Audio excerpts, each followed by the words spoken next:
agaseke k'amakuru mu karere ngapfunduriye muri Kongo Kinshasa. Ihoro ry'Ventura ryamenyesheje umuhuza mu biganiro mpuzamahanga bya Doha n'abafatanyabikorwa mpuzamahanga bose ko mu gihe intumwa zaryo zirekeje mu Busuwisi kugira ngo zigire uruhare mu biganiro bishya mu rwego rwo kubariza inshingano no kwiyemeza gukemura ibibazo mu mahoro. Ubutegetsi bwa Kinshasa bushyize imbere intambara no kuyikomeza bwategetse ry'ingabo zabwo ubwo bitero mu bice bituwe cyane. Mu itangazo ryayo Ventura yatangaje ko kuwa gatatu tariki 8 Mata no kuwa kane tariki 9 ibice bya Nyabyondo, Gahira hamwe n'ibice bihakikije muri teritwari ya Masisi byibasiwe n'ibitero bya bombe inshuro nyinshi haba ku butaka ndetse no mu kirere hakoreshejwe imbonani ndetse n'indege zitagira abapilote. Uyu mutwe urwanya ubutegetsi kuwa kane bavuga ko ibitero byari bikomeje byateye ubwoba abaturage, wamagana ukomeje icyo wise politiki y'urukozasoni no guhungabanya inzira y'amahoro irangwa no kugaragaza gushyigikira ibiganiro by'amahanga mu gihe hategurwa ibitero simusiga ku baturage b'inzirakarengane. Ventura yavuze ko ikomeje gushyigikira igisubizo cya politiki mu gukemura amakimbirane mu gihe ishimangira ko yiyemeje kurengera no kurinda abaturage n'ibyabo. Ibiganiro ubusanzwe bitegurwa na Katari kuri inshuro bigiye kubera mu Busuwisi kubera ikibazo cy'intambara n'ubusezo bwo hagati bizatangira mu cyumweru gitaha kuwa mbere ku itariki ya 13 Mata kugeza kuwa 5. Naranganije amaso ibinyamakuru byandikirwa muri Uganda. Abanyamakuru bakize amakaramu ku mpapuro barandika. Umunyamakuru aterura yibaza ati hagati ya Nobatimo na Anita Yamonga n'indu zaryamivure. Iki si ikibazo cy'agaseke k'amakuru kiribazwa n'ikinyamakuru Daily Monitor cyerekana ko ari intambara y'amagambo hagati ya Anita Yamonga usanzwe uri perezida w'inteko ishinga amategeko ya Uganda na Nobatimo usanzwe ari minisitiri w'ubutabera n'itegeko nshinga ry'igihugu uherutse kugaragaza icyaka cyo kuba yafatiwe umwanya. Nubwo bwose uko byagenze wari umupfu ndababwira imvura imvano y'uyu mutwe w'inkuru bitangira Nobatimo atumirwa mu mwero w'abadepite b'ishyaka NRM ahitwa Cyankwanzi. Mao usanzwe ari perezida w'ishyaka Democratic Party mu myaka ine ishize yasinye amasezerano na perezida Museveni yemera kuva mu barwanyira ishyaka yisunga NRM birangira yahawe umwanya wa minisitiri w'ubutabera n'itegeko nshinga. Mu matora y'abadepite yabaye mu kwezi kwa mbere w'umwaka Bwana Mao yatowe kuba depite ndetse w'umwero wa NRM nawe aratumirwa nk'umunywanyi w'ishyaka. Ubwo amatora yarangiraga muri Uganda byamenyekanye ko ishyaka rya perezida Museveni ryemeje ko Anita Yamonga na Thomas Tebwe basanzwe bafatanije kuyobora inteko ishinga amategeko bazakomeza muri izi nshingano. Nobatimo nawe yatangaje ko umwanya uwa umuhutamugwa nabi atumiwe umwero bigwa nabi Anita Yamonga. Uyu munyapolitike nawe wagiye vuba ngaha mu ishyaka NRM araterura ati tuvuga ubufatanye muri politike n'isobanura kuzazi wanjye mu rugo ngo uransange mu buriri uyu guma muri saro. Aranahuranya atuburira imvuga ngaha byumvikane neza n'umwanya wa perezida w'inteko ishinga amategeko. Abasesenguzi ba politike bavuga ko yaba yarabwiraga Nobatimo wari waragaragaje ko ashaka kuba sipika w'inteko ya Uganda kandi akaba yaratumiye umwero w'ishyaka NRM. Nobatimo nawe yabaye umutaripfana. Ikinyamakuru Daily Monitor kimusubiramo asubiza Anita Yamonga ati reka burya nyine urugo watumiye n'ugena bajya mu byumba cyane ko inzo bariye dore ko nawe uri umwana utarerewe muri urwo rugo. Tuza kandi umenye ko umwana wafashwe ngo rerwe mu rugo iyo ashaka kuruvugira abatutse se wamwadubuse kuko atamubyaye. Perezida Museveni ubwo yafunguraga inama yavuze ko imyanya ya perezida na visi perezida w'inteko ishinga amategeko biri ku isoko bazabiganiraho nyuma abantu bakabona ko Anita Yamonga yabazangana na Nobatimo kuri uyu mwanya nawe Thomas Tayebwa yareba nawe akaba depite usanzwe. Uyu mwanya wa perezida w'inteko ishinga amategeko amakuru agera mu kinyamakuru Daily Monitor aragaragaza ko bari guhatanirwa n'abantu batandatu. Ubwo akaba ari ahanyu kumenya ngo hagati ya Anita Yamonga na Mao ninde mwana uzajya mu cyumba ko bomba ari abana batabyawe n'uwo bita se. Iki kinyamakuru cyavuze ko Nobatimo avuga ko umuntu uri ku rwego rwa perezida w'inteko ishinga amategeko atakaba yitwara nka Anita Yamonga kuko ngo ari mu nama nk'umushyitsi kandi ko atitumiye ahubwo atumiye na perezida Museveni agasanga imyitwarire ya Anita Yamonga ari ikibazo kuri demokarasi ya Uganda.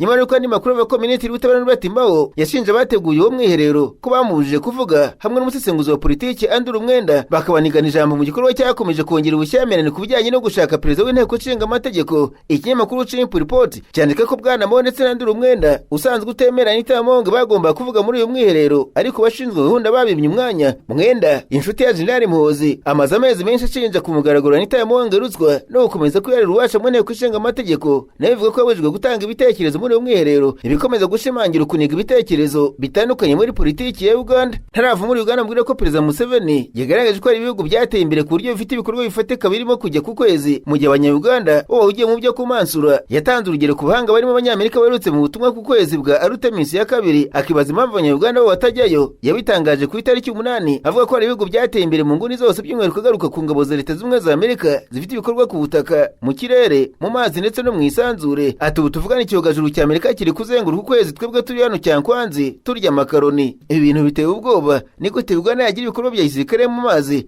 nta nubwo twegereye amazi ariko n'abegereye ntabyo bafite ahubwo bafite ubwato buto bwo mu mazi. Museveni yavuze ko n'abafite ubutaka batawubyaza umusaruro agaragaza ko hakwiye ubufatanye bwa politiki muri Afurika y'Iburasirazuba. Arakomeza ati natwe dukeneye kujya mu nyanja, ntabwo muze ngo tujye kurwana n'abandi bantu ariko dukeneye kujya mu nyanja tukamenya ibiberamo. Nyuma ya byose harimo umutungo mwinshi, amafi, ibiki byose niho biri, ariko nituriyo. Uretse umutungo, Museveni yagaragaje ko bakeneye gukoresha amazi magari ku bijyanye n'umutekano, ese ko bidakwiye kugarukira aho ngaho gusa, ahubwo n'ukwezi bakwiye kujyayo bakamenya ibibera mu isanzure. Ati mujye no ku kwezi, ukwezi n'umutungo rusange w'abantu, ariko turi hano Cyankwanzi tubyina kugeza tugeze ku butaka, mu gihe abandi bari ku kwezi batureba nk'intozi. Ku itariki 2 Mata nibwo icyogajuru cy'abanyamerika mu butumwa bwa Artemis ya kabiri cyagurutse ku isi yijyanye abahanga mu by'isanzure. Bari bane, ni urugendo byari bitegereje ko ruzamara iminsi 10, aho babanje kuzenguruka isi bakabona kwerekeza ku kwezi, ariko ntabwo bagomba kugwagararaho. Ikigo cya Amerika gishinzwe iby'isanzure NASA cyatangaje ko abahanga mu by'isanzure batangira urugendo rugaruka ku isi, ndetse ko bageze mu ntera kure mu mateka. Ninyabije muri Kenya abanyamakuru bicaye imbere ya mudasobwa barandika, banditswe Perezida William Ruto barenze abategetsi bagenzi be barimo na guverineri wa Nairobi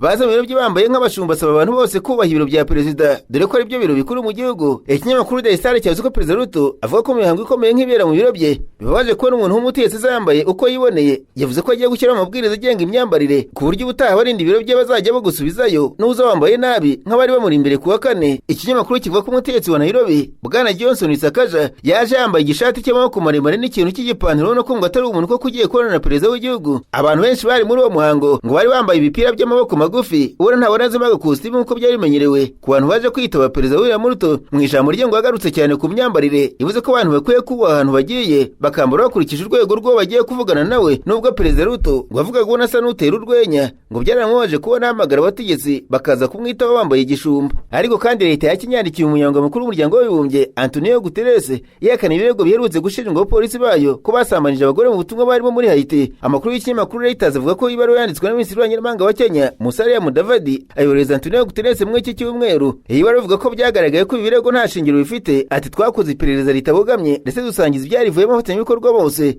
barimo n'ishami ry'Loni rishinzwe uburenganzira bwa muntu. Musalia Mudavadi yavuze ko iperereza ryakozwe n'urwego rwa Kenya rufitiye ububasha. Mu ntangiriro z'amata y'umwaka raporo yakozwe na Loni ku ngamba zihereye zo kurinda abantu ihohoterwa rishingiye ku gitsina yerekanye ko bamwe mu bapolisi ba Kenya bari mu butumwa bw'ubugororamahoro muri Haiti bafashe abakobwa bane ku ngufu biganjemo bataragira imyaka y'ubukure. Iyi raporo iherutse gukorwa n'ibiro by'umuryango w'abibumbye bishinzwe uburenganzira bwa muntu yerekanye ko abakobwa bane bakoreshejwe imibonano mpuzabitsina ku ngufu bikozwe n'abo bapolisi. Abo bakobwa barimo bafite imyaka 12, babiri ba 16 ndetse n'ufite imyaka 18. Abapolisi ba Kenya bagize mu butumwa bw'ubugororamahoro muri Haiti mu myaka 2 ishize, ndetse igihugu cyabo nicyo cyari cyoboye ibindi 7 bitandukanye byohereje abasirikare n'abapolisi bo guhangana n'imitwe yitwaje intwaro. Agaseke k'amakuru mu karere ngapfunikira ibundi abanyamakuru bakoze jiba muri barandika, banditswe Abarundi batuye mu mujyi w'ubucuruzi wa Bujumbura bataka ihohoterwa n'urugomo rikabije biba mu masaha ya nimugoroba, bagashyira mu majwi urubyiruko rw'imbonerakure. Ikinyamakuru SOS Media gifite ubuhamya bw'abatuye ahitwa Ruziba muri zone ya Kanyosha muri komine Mugere, bavuga ko waciye wese abatizeye umutekano kuko bakubitwa bakanamurwa ibyabo. Aba baturage bavuga ko urubyiruko rushamikiye ku ishyaka David riri ku butegetsi rwishyiriweho amabwiriza agenga umutekano, ariko bibi cyane ku bantu baca mu masaha azindutse cyane ya mu gitondo. Mu buhamya bw'abo bantu baravuga ko abari mu isoko rya Ruziba baca mu gitondo mu masaha ya saa 10 bahagarikwa n'imbonerakure ziba ziyambitse nk'abashinzwe umutekano, bagasabwa kwerekana ibyo bafite byose bakabaca amafaranga ngo bareke bagende, ubyanze agakubitwa. Izi mbonerakure ngo zisaka abagenzi zitwaje ko zishaka kureba ko bafite imbunda nk'abantu bashinzwe gucunga umutekano Rwanda n'ibyabo. Abaturage bavuze ko ubugizi bwa nabi babugaragije abategetsi ariko baterera hagati mu ryinyo, ndetse n'inzego z'umutekano zirabigarama zikavuga ko nta maronda abakorwa n'imbonerakure. Uru rubyiruko rw'imbonerakure rukunze kugarukaho cyane n'imiryango iharanira uburenganzira bwa muntu irushinja guhonyora buri wese ruketse ko adashyigikiye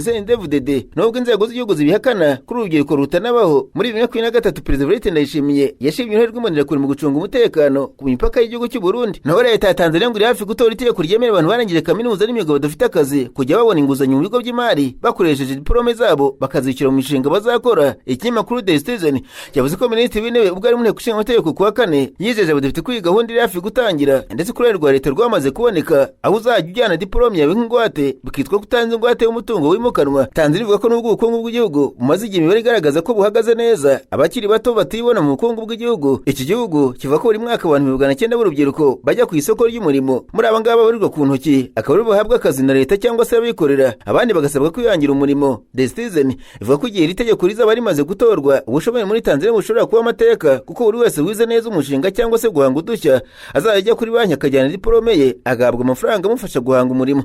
Hanyuma ariko imiryango utegamiye kuri leta n'abari mu burenganzira bwa muntu muri Tanzania basohoye itangazo rihuriyeho bamagana ikererwa rya komisiyo y'iperereza yashyizweho mu mwaka ushize ngo igaragaze ukuri kw'imvururu zakurikiye amatora ya perezida muri Tanzania yaguyemo abatazwi umubare mu kwezi kwa 10 k'umwaka ushize. Iyi komisiyo yerutse gusaba kongererwa igihe, ariko imiryango ivuze ko iri gukorwa byerekana ubuswa no gutakarizwa icyizere kuri iyi komisiyo. Basaba isaba ko izana ibyo yagizeho amayira akigendwa. Ikinyamakuru The Chanzo cyavuze ko iyi komisiyo yari yahawe iminsi 90 yo kuba itanze raporo, ariko iminsi yaje kurengaho 42, none iyi komisiyo yasabye n'iminsi 21 y'inyongera, birakaza abanyatanzania. Amakuru avuga ko abantu bari 1000 bapfuye barashwe n'inzego z'umutekano ubwo bagerageza kwigaragambya bamagana ibyavuye mu matora yaje kwegukanwa na Samia Suluhu Hassan. Imiryango iterera leta yavuze ko akazi kagomba kuba karakozwe mu minsi 90, kuba kageze ku minsi 50 n'imisago, byerekana ko leta ya Tanzania idaha agaciro uburemere bw'ibyabaye mu gihugu. Muri Afurika perezida wa Nigeria yihanganije imiryango y'abasirikare bataramenyekana neza umubare bapfiriye mu gitero cy'inyeshyamba ku kigo cya gisirikare muri leta Borno kuwa 4. Bola Tinubu yatangaje ko bajwe cyane n'urupfu rw'abasirikare 29 muri Task Force Brigade bari bakuriwe na Brigadier General Hossein Omo Bremath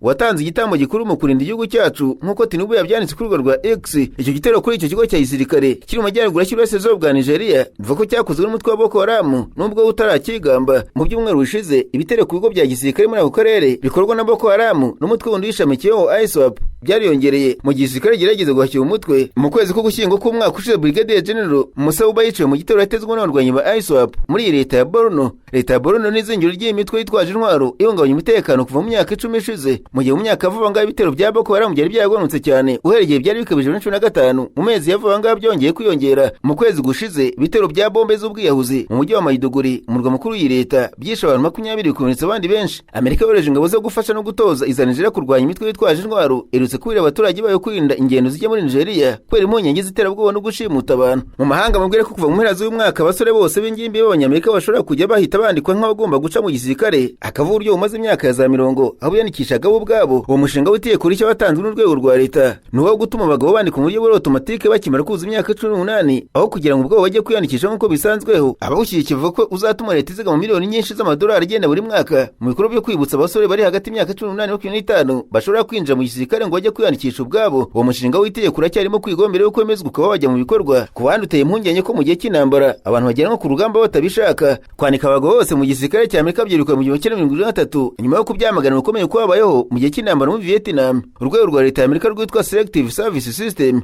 rwatanze icyifuzo cy'uwo mushinga w'itegeko ku itariki 30 kwezi gushize kwa Werurwe, nyuma y'iminsi 2 Amerika itangiye intambara muri Iran. Urubuga rw'urwo rwego ruvuga ko ubwo buryo bwo kwanika abasore bose ko bashobora gutorwamo binjira mu gisirikare buzaho inshingano icyo kigo kubyikorera aho gutegereza ko abasore babyikorera. Muri Amerika abasore benshi bari hagati y'imyaka 18 na 25 basanzwe basabwa kwiyandikisha. Kutabikora n'icyaha kandi mu mategeko yanditse yanishwe gufunga imyaka 5. Nubwo muri rusange nta uhanirwa icyo cyaha, kutiyandikisha bishobora kubuza umusore amahirwe yo guhabwa buruse ya leta cyangwa se imirimo ya leta. Abatari Abanyamerika batuye muri icyo gihugu iyo nabo batiyandikishije bashobora kwimwa ubwenegihugu bwa Amerika, nubwo hari amategeko yo kwiyandikisha kubahiriza byari ku gipimo cya 41% mu myaka 2 ishize nk'uko leta ibitangaza. Izi mpinduka zirimo gusabwa ariko ziteye impungenge b'Umunyamerika babona ko ubutegetsi burimo kwinjiza benshi cyane mu ntambara mu gihe ya Iran yakomeza cyangwa se intambara zo mu gihe kizaza. Umuvugizi w'ibiro bya Perezida wa Amerika mu kiganiro na Fox News mu kwezi gushize yavuze ko umushinga nawo uri na Iran ati ntabwo uri umugambi uriho nonaha, ariko Perezida none yitonze ahoza ku meza y'amahitamo. Kwinjiza abagabo mu ngabo za Amerika byashyizwe mu bikorwa na leta ya Amerika inshuro 3 mu mateka y'iki gihugu igihe biheruka ari mu ntambara ya Vietnam. Abanyamerika bagera kuri 1,800 icyo gihe baranitswe ngo bajye kurwana iyo ntambara.